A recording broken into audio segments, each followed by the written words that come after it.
The conference final is heating up and the playoff action continues to get more exciting.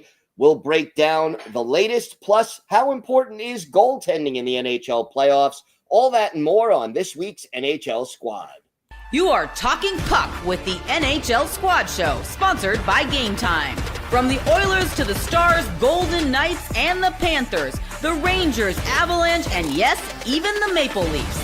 The Locked On Podcast Network brings together all its local experts to provide the scoops, breakdowns, and comprehensive looks at all the NHL, with plenty of trash talk to go with it. Don't miss the hard hits and glove-dropping hot takes on the Locked On NHL Squad Show. It's time to drop the puck.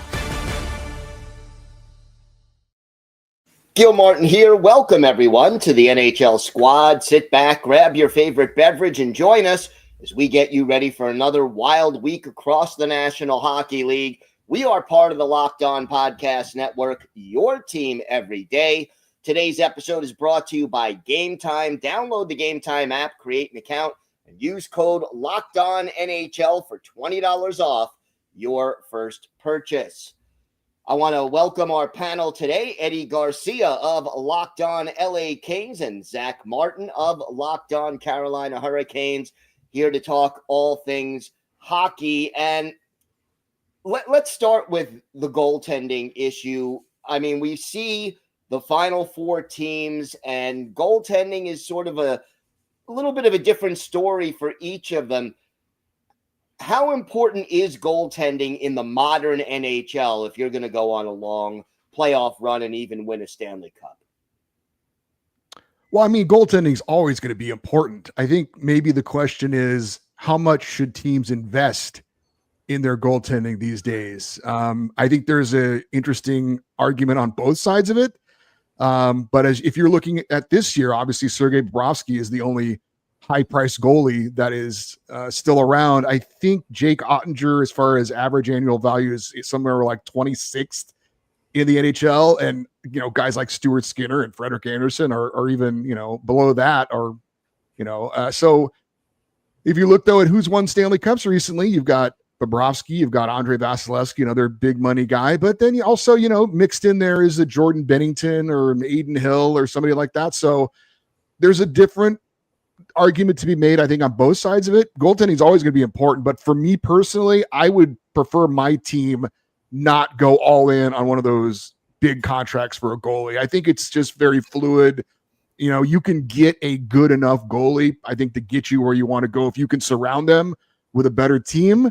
So, yeah, goaltending is always important, but the state of goaltending is really good in the NHL. I mean, look, I still marvel at what Stuart Skinner is doing. He's obviously either amazing or not very good, but at the same time, they're getting by with him. And Calvin Pickard hadn't lost in the postseason until he got hurt. Calvin Pickard, that's just a guy, you know. So, right. Like I said, I would prefer if I'm running a team, I'm not paying big money for a goalie anymore. I think I can get a good enough goalie. I'd rather distribute the rest of that money around other parts of my team. I think I can still get it done. Zach? Yeah, I kind of agree with Eddie for the part where it's like you look at where these teams are at now. I mean, you look at the Hurricanes exclusively. You talk about Frederik Andersen. I mean, him and Kochetkov together make less than $6 million. And, you know, they're in the conference final. And this is after a year where people thought that the Hurricanes were going to take a step back. So I think you can get it done with some good net money if you get a good tandem to do it, or if you just got, you know, one guy that gets really hot at the right time. I mean, you look at, you know, with Anderson, you know, before going to the conference final, he was undoubtedly the best goaltender that, you know, and he's still doing good. He still has a sub-2 goals against and a save percentage over .914. So it's just, yeah, you look at some of these goalies where it's like, okay, let's go get these high-priced goalies and pay them a buttload of money. But it's like, where do you go after that, especially with contract situations? Because even then, you know, they can be, you know, good as up to a point where the team in front of them is. And if they have bad games and the team in front of them isn't good, then you're kind of just nullifying yourself. So, yeah, it's good to have elite goalies, but if they have off nights and the team in front of them just isn't there, then what do you really, I mean, look at Igor Shesterkin. They threw him the bag. Rangers they didn't even make the playoffs. So what does that really say that when you give a goalie that much money and has a struggle season and the team overall struggled? And Now, then you look at the three Vezina finalists. They're not around anymore. So, again, how important is it? Yeah, it's important. It's always going to be important to have good goaltending, but do you need to have that elite goalie to be able to get you want to go? I think there's some pretty good evidence that says you don't have to pay big money for those goalies. I mean, I would love to know if you gave, the powers that be in Winnipeg truth serum, if they would still want to re-sign Connor Hellebuck to that contract. I would be guessing they would have a lot of buyer's remorse on that.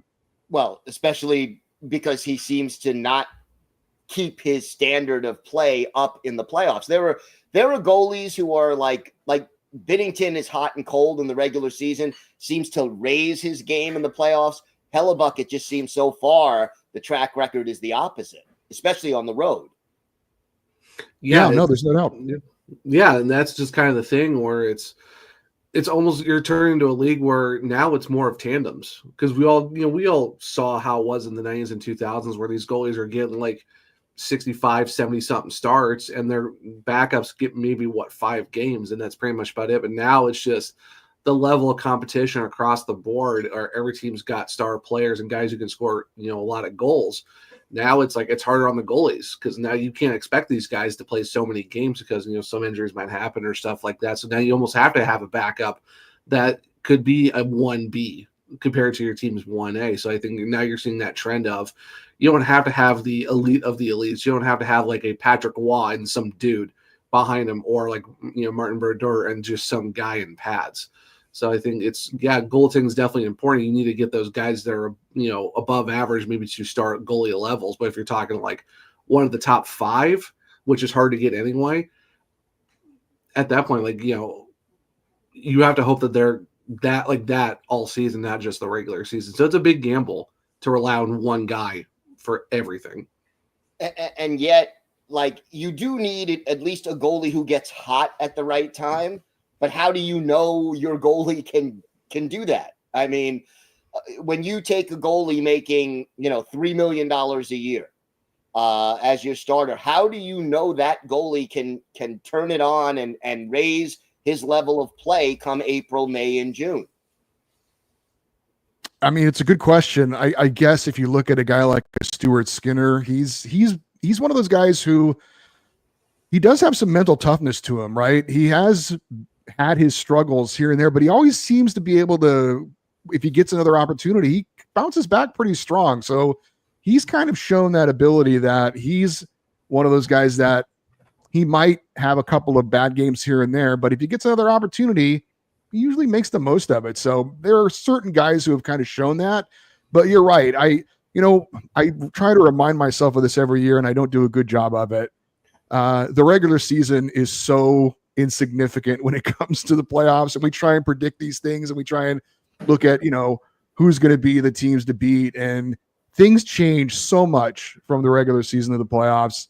Just taking my own LA Kings for example, the whole regular season we whined and complained about how bad the power play was, and the power play was great in the postseason and it didn't matter.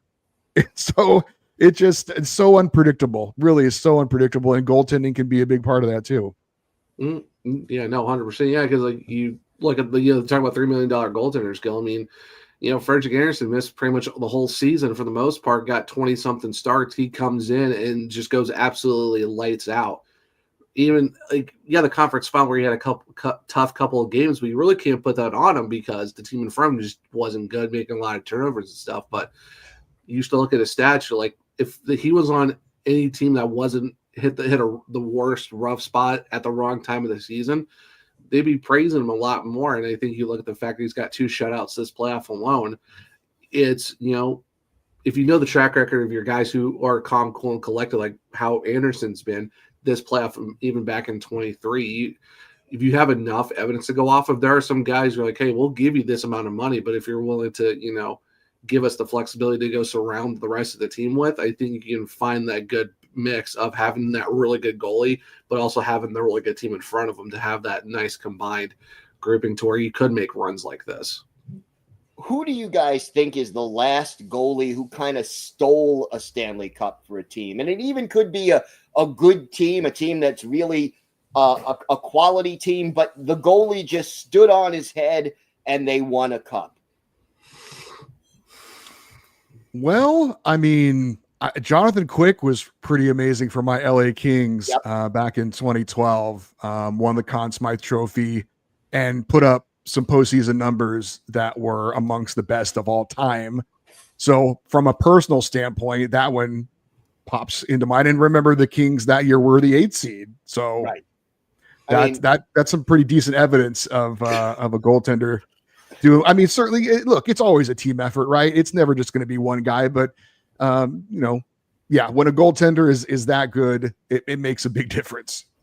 I would even say too, even with the teams that that kind of went off on with the Kings. I mean, look at Corey Crawford. He gets very little recognition for what he did for the Hawks in the playoffs. And, he lost 2 Conn Smythes to where even his own teammates afterwards said he should have gotten it over them. So I think if you're looking at a goaltender who really stole some series and stole some cups from teams, even with the team in front of him was really good, I think that there should be a little bit more shine on Crawford for what he did in Chicago. Yeah, I think that's fair. Do you think Binnington fits in the category of a goalie who helped steal a Stanley Cup? I think his name deserves to be brought up. Yeah, I don't think it's out of place to bring his name up for sure. Yeah, that whole 19 Blues team was just an anomaly of how you can go from dead last to winning the whole thing in half a season. So yeah, I mean, you definitely put Binnington there. It's just after that's kind of like, is it really? Because the Blues haven't really, shown enough evidence to be like, hey, this guy can go do it multiple times. Right now, it's just one hot summer, and that's kind of about it for the Blues. But I could definitely see Binnington being there for the most part to be in some conversations. All right. Well, we have got a lot more to discuss on the Squad Show today. Let's talk a little bit about playoff formatting because it's something that a lot of people have complained about. We'll go there. We'll talk about a lot more coming up on today's Squad Show.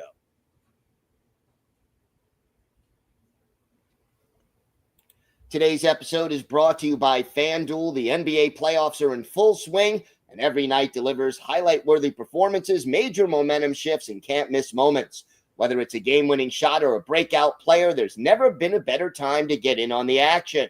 FanDuel makes it easy to stay in the game before tip-off and live. With player props, performance trends, and same-game parlays, fans have more ways than ever to play smart and win big.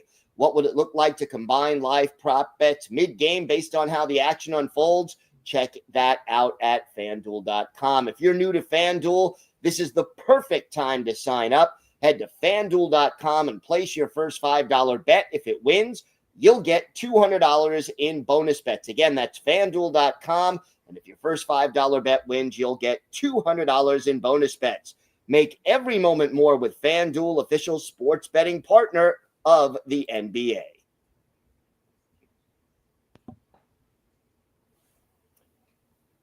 Eddie, I'm going to start with you on this one. I figured you would. I figured you knew. The playoff formatting and the way it's been done right now, do you think they're better off going back to a 1 versus 8 conference-wise? Because your LA Kings, for example, have played the Edmonton Oilers 4 years in a row and lost to them, unfortunately, 4 years in a row. Is it time to mix things up a little bit in that respect? I think so. And I also think the regular season should mean a little bit more than it does in this current system. And as much as I was excited to see Tampa Bay, Florida in the first round and Dallas, Colorado in the first round, it's not really fair to those fans to have to face a team like that in the first round after the regular season they've had. Plus, maybe it would be different. I understand the reasoning behind it, and I can certainly say the amount of hate I have now for the Edmonton Oilers is very high, which, that's what Gary Bettman wanted, right? He wanted rivalries. And I get that rivalries can be made in the postseason or help to be made in the postseason. At the same time, I certainly know Kings fans don't want to see the Oilers again next year. And I'm guessing even Oilers fans probably don't want to see the Kings again next year, even though they've had all the success. It's just we've seen it before. It's let's mix it up. Let's have things be a little bit different. And I know people will say the argument of, well, a lot of times if you look at how it is and you rank them 1 through 8, it kind of is pretty close. It's not as drastic as you might think it is, although this year maybe that's not a good example because of Dallas, Colorado, and things like that. But I would be in favor of going back to 1-8. Like I said, I'd like to see the regular season be a little bit more beneficial to teams who have really good regular seasons, and also not having to see a situation like Kings Oilers for 4 years in a row, and God forbid 5 years in a row. Because I mean, look, it could happen again next year. I mean, I think the Kings and Oilers are both expected to be playoff teams again next year. You never know, but I would say that that's not an outrageous statement to make. And if it happens again, I don't want to see it. I don't want to see it again. Not in the first round, please. Zach? Yeah, I mean, I agree with Eddie. I mean, and not just because it's the Kings Oilers every year. It's just even for, if we're going for our particular teams, I'm tired of seeing the same group of guys that we keep seeing every year. Devils, Rangers, this year the Capitals for the first time in a little bit. It's just no offense, Gil, the Islanders.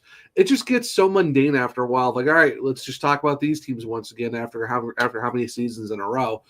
And it's nice to have that 1v8 backing because you don't have to manufacture rivalries. If you see the same team at different points in different rounds, and that rivalry is going to be there regardless. And I think that's what you kind of saw for a lot of the years before they went into this divisional matchup. And like Eddie said, the regular season doesn't really matter because you can kind of just walk your way into a third place in your division and get in if the rest of your division's not that great. So then it's like, yeah, you might have some drama at the very end, but that's more for like wild card stats. But even you could still have some drama going for the 7-8 seeds and figure that out. Then you're still getting the top team against number 8 because I mean the Kings were an 8th seed and they made the cup final. I mean the National Predators, beat the Blackhawks when you're in the playoffs. I think it was the 16-1, and they were an 8th seed as well, and they still went on to the cup final. So it's you can have really good series even past the first round. Just, you see a lot of these teams get bounced so early that could have had longer runs, and that's just tough for fans seeing their teams have great regular seasons. And it's like, all right, go up against this other great team in the first round rather than like a conference semifinal or a conference final. Now it's like, all right, here's your first round exit against a team who you really shouldn't be seeing for at least another round. But it's just one of those things, unfortunately, where it's, if there's teams who had a really good regular season, but they missed out because they missed it by a point or two, but they finished better than some other team did, then that's just the unfortunate part. So I get the argument of having divisions, the format, so you can have more rivalries, but you don't have to manufacture that. Hockey fans can make rivalries, and even the players take it to another level as well without having to be like, all right, we're going to force it where you could potentially have the same matchup back to back seasons. It just after a while just gets kind of old, and you're into the same storylines of, well, this team's beaten this team 3 years in a row. Can they finally do it? It just runs into you're recycling the same things over and over again. Now, there is some talk, again, surprise, surprise, about more expansion in the NHL. Atlanta may get a third shot at an NHL franchise. We've heard Houston mentioned, a few other places as well. Do you think the NHL, if they do add 2 more teams, do you think we see a play-in round to the playoffs, much like the NBA has done? And is that a good idea? I'll let you go first on this, Zach. Absolutely not.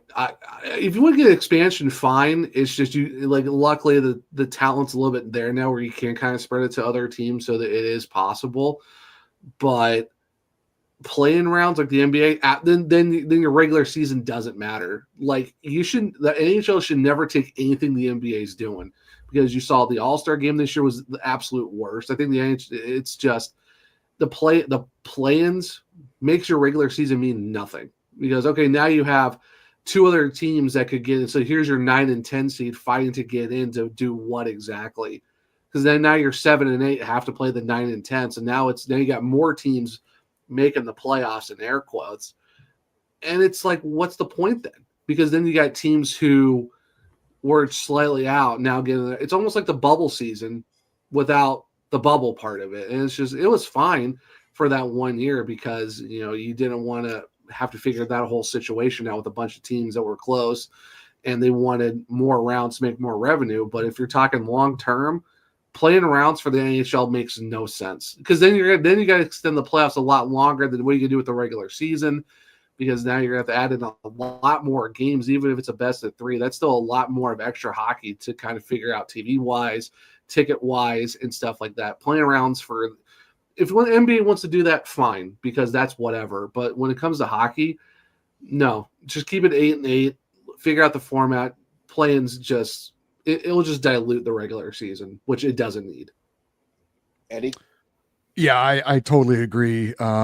Look, I don't think they should expand. We've got enough teams now, but it's going to happen because owners want the money and players want more opportunities at jobs. So I've made my peace with the fact that this is going to happen. We are going to add 2 more teams in the near future. So good for Houston or Atlanta or wherever else they may end up to go. I have nothing against those people getting hockey. I love to see hockey expand into other areas. Obviously, we've got Carolina represented here. LA was not a traditional hockey market way back when, even though they were an original expansion franchise. So I'm all for seeing hockey in different places. I love that. But I would prefer they don't, but it's going to happen. Again, like I said, I've made peace with the fact it's going to happen whether I want it to or not. As far as expanding the playoffs or having a play-in round, I completely agree with Zach. I sincerely hope they don't do that. I just talked about how I would like to see the regular season be more important when talking about the matchups, so that the same thing follows with this. Make the regular season mean more. Don't make it easier for teams to get in the playoffs. I know that also means more money. So that's the way things always are going to land, but I'm very much against it. And also even more so would be against some sort of playing round or any kind of an in-season tournament that the NBA is doing as well. No, let's not, I know Gary Bettman at once upon a time came from the NBA, but obviously that's long past now. Let's be our own, let's have our own identity. Let's not copy everything the NBA tries to do.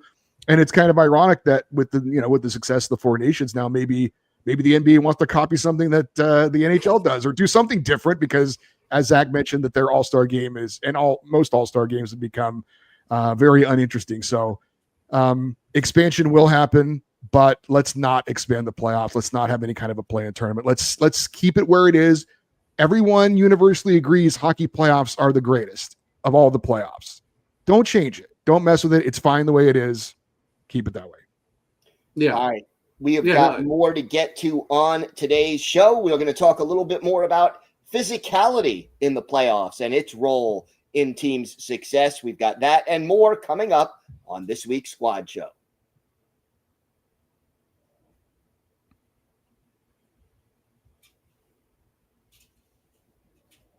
So, guys, we are now roughly halfway through the conference final round, maybe a little more than around the 2/3 mark of the Stanley Cup playoffs overall.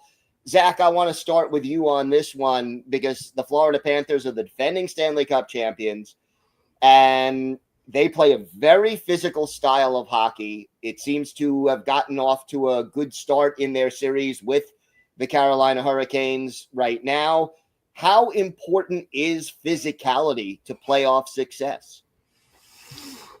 I'd say it's definitely important, especially when you want to try and impose your will and impose your system on the other team, because you really don't want to be bullied and you want to control the tempo. And Florida in the first 3 games definitely did that. They made the Hurricanes uncomfortable, just being able to do what they needed to do, got into their skin, made them frustrated, got them out of their game. And physicality plays a big role, and that kind of leads into the mental game too, because if you're physical and you frustrate the other team, then it turns into a mental warfare too, because then they're going to start, doing things that are out of character, making, unnecessary turnovers, take unnecessary penalties, if I know how to speak English. It's just one of those things where, it's very important. Now, of course, there's only a certain line you can get to before you start going into, okay, now you're just hurting your team type of territory. So I think you find a good balance that's definitely there, and that's kind of what you saw from the Panthers. And like for the Hurricanes, they kind of stop getting bullied themselves and kind of impose their will. And that's, kind of what you saw, after game 4. And now it's now a battle of wills, battle of who's going to blink first and what system is going to fit back and whose system is going to work better. So yeah, I think physicality does go a long way. Some teams have to match that, because if you don't match it and you just kind of get imposed on, then yeah, your series is going to be very tough for you, because now you're having to fight not just the physicality, but then of course the mental game that goes against you, because now you're not playing your system and you're making mistakes and you're exacerbating all the stuff that's going to get you exposed. Eddie? Yeah, it's absolutely crucial. And I think Florida certainly has shown how important it is to be physical, to, also it's, to wear down your opponent. The playoffs are such a war of attrition, such a grind. And, to make it all the way just to the Stanley Cup final itself is such a grueling thing to do. If you can be the more physical team and wear down your opponent, and if you can use your depth, if you've got 4 lines you can use, and those guys can all have a physical part of their game, I mean, it just wears another team down. Look, Sam Bennett might be a $10 million a year player because of what he brings in the postseason and because of what he can do physically. So money talks. And if that report is true, that there's some team out there willing to give him $10 million a year, and I'm not trying to knock his skills. He's certainly a very good all-around player, but you don't think of him as a $10 million a year player. But it's about the playoffs. It's about postseason, right? I know my LA Kings could use somebody like that. We haven't had a player like that since Dustin Brown back in the day. So I know they would be looking to probably get somebody like that. They went out and got a guy like Tanner Jeannot in the offseason to try and fill that role. Unfortunately, he was hurt, didn't play in the playoffs. I'm sure that didn't help the Kings as far as their chances to advance as well. And you look at some guys that are willing to embrace that role and how it's helping them. Look at Zach Hyman for the Edmonton Oilers. That guy is not thought of as a very physical guy. He's been hitting everything that moves in this postseason, and it's helped his game. He's become an impact player. He's been more engaged in what the Oilers are doing. So if you're willing to pay that price, if you've got guys that are willing to do that, I don't think there's any question. It really, really can help your chances at advancing in the playoffs. Eddie, I wanted to start with you on this last question. You talked about making the regular season mean more, and part of that was doing the 1-8 thing. Is there anything else you think the NHL can do to make the regular season and success in the regular season mean more to the teams that get it?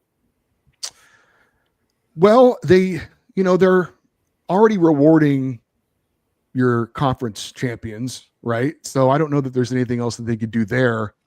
I think the 1-8 is enough. I don't think it needs to be anything more than that. I'm not sure what else it would be. I'd be willing to listen to any ideas on that. Nothing wrong with having discussions and things like that. And Zach's rubbing his hands together. Maybe that's a universal sign of I have an idea.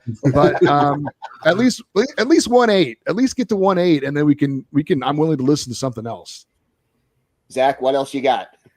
No, I completely agree with the 1-8. Keep it as it is. That's what you need to do if you want to go to that direction. But if you want to make the regular season more meaningful, how about the 3-2-1 point system? Nullify the guys who are going to be the merchants to get into the postseason based on how many overtimes and shootouts you lose. Nothing against you and your team, Gil, but you guys are very good at merchant, just getting all those overtime losses and getting like 11, 12 extra points in that. But I think you've seen, the PWHL has done it perfect with their 3-2-1 system. And you see other leagues do it the same way too. And I think that would be, now you're rewarding teams who actually go get it done in the regulation instead of, in the, overtime and stuff. Did they do that in Four Nations as well? Four Nations did that this year? Is that? I believe so, but I'm not 100% on that. But I want to say yes, but don't quote me on it. But it works. I mean, you've seen some other leagues do it where it's like now you get the teams who actually win in the regular season mean more in regulation rather than be like, okay, if we just take it to the overtime, so be it. We're only going to lose out on 1 point. We're still going to be close. But now it's like, no, if you want to get the extra points to get yourself a little bit more ahead, then yeah, you want to pick up those full 3 rather than then you're getting 0. Then you're really going to have to push for that because it just doesn't make sense to me how we still have this. Yeah. I've always been in favor of that, but I also know the reason it's not going to happen. And that is, or it's unlikely to happen. Yeah. The league likes to artificially keep the standings close. So, if you get a loser point and the other team gets 2 points, so you get to like March 15th and there's 12 games left, and you're only 6 points out of a playoff spot. Now, it's almost impossible to make up those 6 points, but it sounds close. And so you could sell tickets based on the fact that your team is so close to a playoff spot. Or how about this? Or how about this? Just make a better roster so you don't have to worry about all those points. If you too logical, I'm sorry. Yeah. If you want to get more points, make a better roster. Actually do something. Stop just being like just middling around and just gathering draft picks like you're gonna do something with them. Like actually try. So if you want, I think the 3-2-1 would work if teams would actually just try to make rosters. Makes too much sense. I don't think we'll see. Oh, I'm sorry. I forgot what league we're talking about for a second. Logical doesn't really. We don't do that here. There you go. There you go. All right. Well, I want to thank everyone for making the Squad Show your first listen today. For your second listen, check out the all-new Locked On NHL Game Night. Every game, every night until a Stanley Cup champion is crowned. Get local analysis on a national scale. You can find NHL Game Night on Locked On NHL on YouTube or wherever you listen to podcasts. It's part of the Locked On Podcast Network, your team every day. I'm Gil Martin. I want to thank Eddie Garcia and Zach Martin for joining us today. Have a great week, everyone. We'll be back next week with another exciting episode of the NHL Squad Show.